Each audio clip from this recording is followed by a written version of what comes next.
এই যে, ওখান থেকে সরে যাও, সরে যাও ওখান থেকে। এদিকে চলে এসো, ওখানে বসো না, উঠে এসো।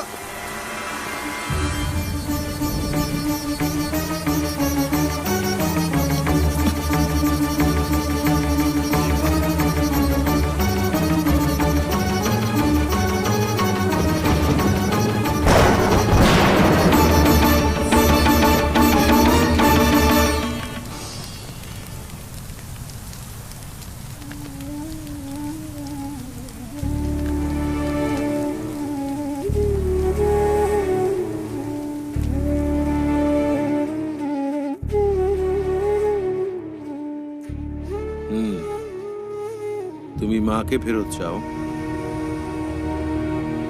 হ্যাঁ, চাই। তোমার মায়ের শরীর স্বাস্থ্যের জন্য তুমি আজ পর্যন্ত কি করেছো? দুনিয়ার সব থেকে বড় বড় হসপিটাল। ওটা তো তুমি তোমার মায়ের উপার্জিত ধন দিয়েই করেছো। তুমি কি করেছো? নিজের উপার্জিত ধন দিয়ে কিছু করেছো? আমার কাছে নিজস্ব আয় করা সেরকম কিছুই নেই স্বামীজি।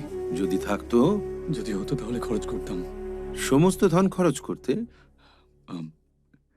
হুম, সব করতাম। তুমি কি তোমার মায়ের জন্য ধন, দৌলত, আরাম, শক্তি সব ছেড়ে একটা সাধারণ মানুষের জীবন যাপন করতে পারবে? সেই মা যে তোমাকে জীবন দিয়েছে, যে তোমাকে এই দুনিয়াতে নিয়ে এসেছে, সেই মায়ের জন্য তোমাকে এই সব কিছু ছাড়তে হবে। তুমি জানো না ক্ষুধা কি জিনিস? তোমাকে এক একটা শস্য দানার জন্য কষ্ট পেতে হবে। তোমাকে লোকের কাছে ভিক্ষা চাইতে হবে। তোমাকে এই সব ছেড়ে ৪৮ দিনের জন্য এক ভিখারির জীবন যাপন করতে হবে। আর এই ৪৮ দিনে তুমি কে তা যেন কেউ না জানতে পারে, না ভিখারি হবার কারণ জানতে পারে। তুমি তোমার মায়ের জন্য এত বড় বলিদান কি দিতে পারবে?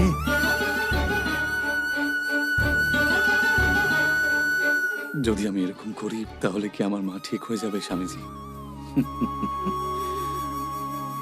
যদি আমি এরকম করি, তুমি তো ভিক্ষা শব্দটাও নিজের মুখে বলতে পারলে না। একবার ভাবো, তুমি ৪৮ দিন ভিখারির জীবন কিভাবে কাটাবে? তুমি কি পাবে এটা চিন্তার বিষয় নয়। বিষয় হলো তুমি যা চাও ওটা পাবার জন্য তুমি কি করতে পারবে। সংসারের এটাই নিয়ম, কিছু দিলে তবেই কিছু পাবে। পাবার জন্য দিতে হয়। মা সব সময় বাচ্চার জন্য উপোস, প্রার্থনা, মানসিক সব করেন।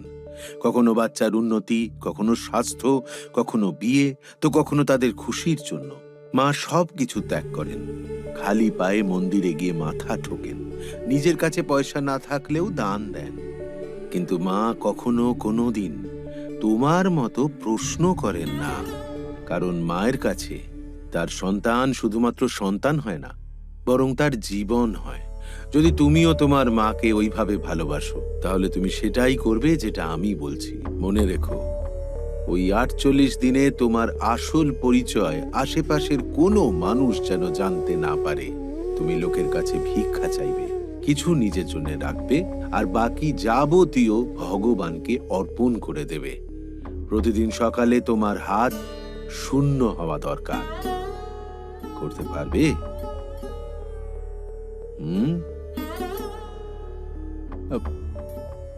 এই ব্যাপারে ভাবার জন্য আমার একটু সময় লাগবে স্বামীজি।